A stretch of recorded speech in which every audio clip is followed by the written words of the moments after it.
सुप्रभात बच्चों। आज इस परीक्षा की स्थिति देखते हुए मैं आज वो पाठ लेकर आया हूं 10वीं का संस्कृत के नाटक कथा कौमुदी से, जो हर साल पूछता है, जिस पाठ का नाम है करुणिको जिमितवाहन। करुणिको जिमितवाहन। इस पाठ में यह दिखाया जाता है कि एक गरुड़ है जो बहुत ही विनाशक रूप से सर्पों का वध करता जा रहा है और अनगिनत सर्पों को रोज घायल करता है। इस विकट परिस्थिति में सर्पों के राजा बासुकीनाथ ने एक सभा बुलाता है, सर्पों की सभा बुलाता है और उस सभा में एक प्रश्न रखता है कि इस तरह गरुड़, जैसा जो है गरुड़ का अत्याचार बढ़ता जा रहा है, जैसे जो है सर्पों पर आतंक की आंधियां फैलाता जा रहा है, इसको रोकना जरूरी है और हम लोग गरुड़ से एक समझौता कर लें कि गरुड़ एक दिन में सारे कई सर्पों को घायल नहीं करेगा। उसके आहार के लिए हम लोग आपस में सर्प मिलकर एक नंबर रख देते हैं, एक पारी बांध देते हैं कि एक के बाद एक का किसका नंबर है, वही जो है एक सर्प उस गरुड़ के पास जाएगा। इतनी ही बात होती है और सबका जो है नंबर रख दिया जाता है कि किस दिन को किसका नंबर है। क्रमशः इसी तरह क्रमानुसार सर्व एक जाते रहते हैं। लेकिन एक दिन की बात है कि एक शंखचूड़ नाम का नाग का नंबर आ गया। शंखचूड़ अपने माता पिता का इकलौता जो है था। होता क्या है कि जिस दिन उसका नंबर था उसके पहले वाली शाम को शंखचूड़ का एक मित्र था जिमितवाहन।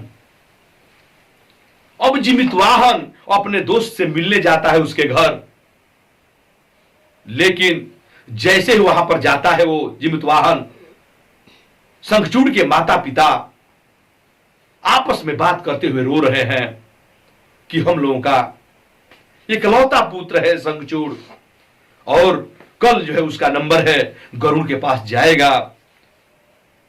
और दोनों रो रहे हैं कि हम लोगों का जो है अब कौन सहारा बनेगा बुढ़ापे में। जिमितवाहन जब अपने दोस्त शंखचूड़ के माता पिता का ये आवाज पाता है, यह सुनता है, उसका हृदय जो है करुणा रस से जो है द्रवित हो जाता है और वह सोचता है कि मैं कतई नहीं होने दूंगा।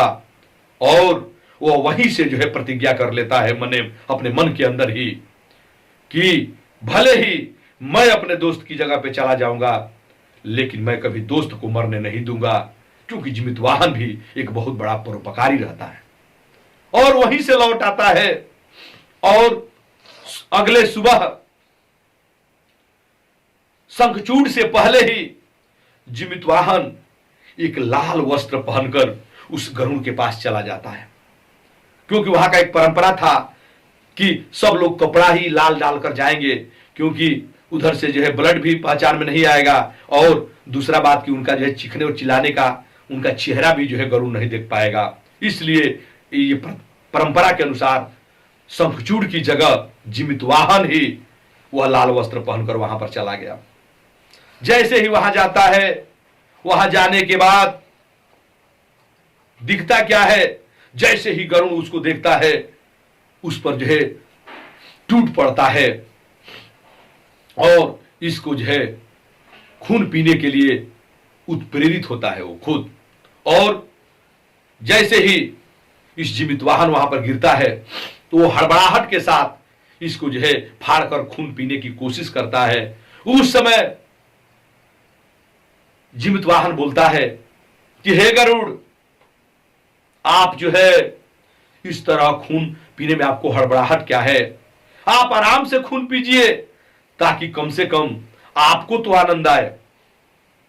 इस बात को सुनकर गरुड़ को थोड़ा सा जो है ऐसा लगता है कि अब तक जितने सर्प आए वह जान बचाने के लिए रिक्वेस्ट करते रहे, विनती करते रहे, लेकिन पहला सर्प ऐसा बहादुर है जो कह रहा है कि जब पी ही रहे हो तो आराम से पियो, ताकि जो है आपको भी आनंद आए।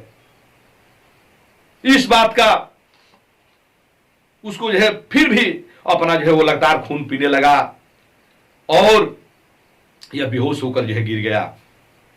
ये तो यहां की खबर है। उधर थोड़ी देर बाद जब वहां पर शंखचूड़ पहुंचता है तो देखता है कि गरुड़ जो एक दूसरे सर्प को खा रहा है। वह नाचता हुआ खुशी से घर लौट आया कि कोई एक पागल सर्प कोई है, वो पहचानता नहीं है कि वह मेरा मित्र ही है। और वह जो है हंसता हुआ नाचता हुआ अपने घर पहुंचता है और आकर अपने माता पिता से कहता है कि कोई पागल ऐसा सर्प है जो नंबर भूल गया था, वह मेरे जगह पे चला गया है।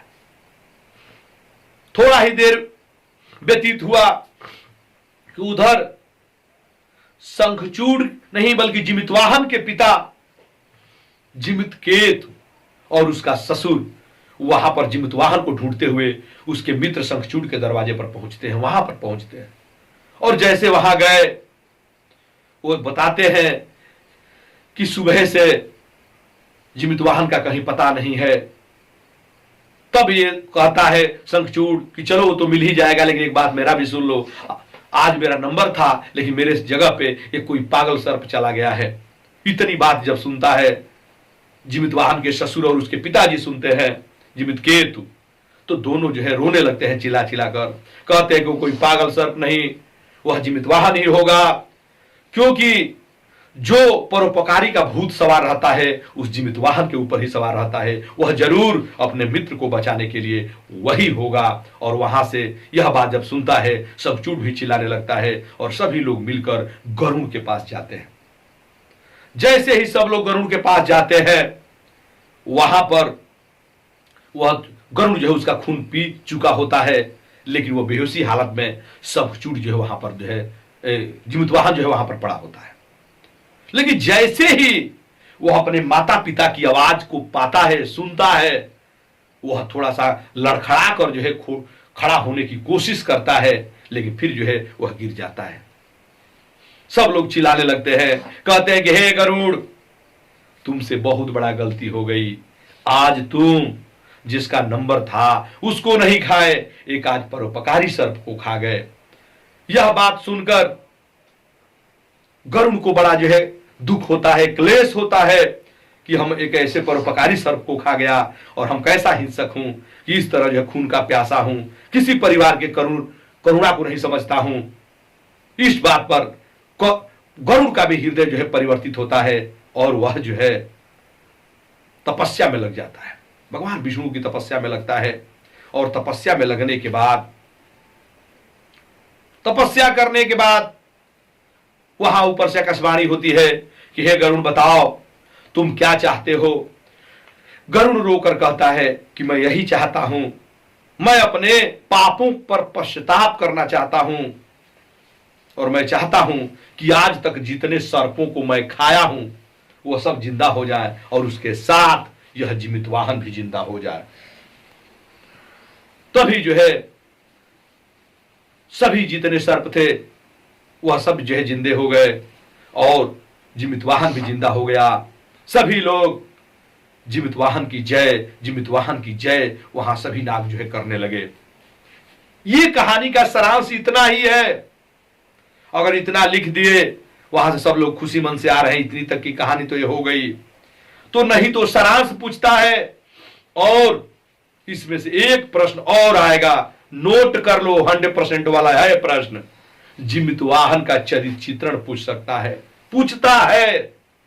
अब जिमितवाहन का चरित्र चित्रण लिखना होगा आपको, तो आप इसमें भी चरित्र चित्रण में 5 हेडिंग देंगे। जिमितवाहन एक साहसी, माता पिता का आज्ञाकारी पुत्र, चाहे आज्ञा का पालन करने वाला लिख सकते हो। यह भी लिख सकते हो कि वह मातृ स्नेह, अपने माता पिता से स्नेह करता था, तभी तो जो है वह खड़ा होने की कोशिश किया। यह भी लिख सकते हो। यह भी लिख सकते हो कि दोस्ती का रिश्ता निभाने वाला, एक हेडिंग देकर कि जिमितवाहन अपने दोस्त के लिए अपना जान तक जो है बाजी लगा दिया। यह भी लिख सकते हो। तो अब आप 5 हेडिंग लिख सकते हैं। इसमें से प्रश्न भी आते हैं। 2 नंबर का जो नाटक कथा कौमुदी से संस्कृत में प्रश्न होते हैं, उत्तर ये भी जो है आएगा। हमेशा पूछता है कि जिमितकेतु माने जिमितवाहन पितु किम नौ, यानी जिमितवाहन के पिता का क्या नाम था? शंखचूड़ क है आसित, शंखचूड़ है नाग है आसित। माने ये आपको जब नाम पात्र याद है तो आप आराम से 5 नंबर यह बोर्ड की परीक्षा में रामबाण की तरह आते हैं। और यह अगर वीडियो आप लोगों की अच्छी लगी हो तो जरूर इस वीडियो को लाइक करें, शेयर करें, कमेंट करें तथा ध्यान दें जो लोग अगर सब्सक्राइब नहीं किए हैं, बेल आइकन की घंटी न दबाए हैं, वह जरूर जो है बेल आइकन की घंटी दबाएं ताकि जो हमारे आने वाली वीडियो का नोटिफिकेशन आपको मिलता रहे।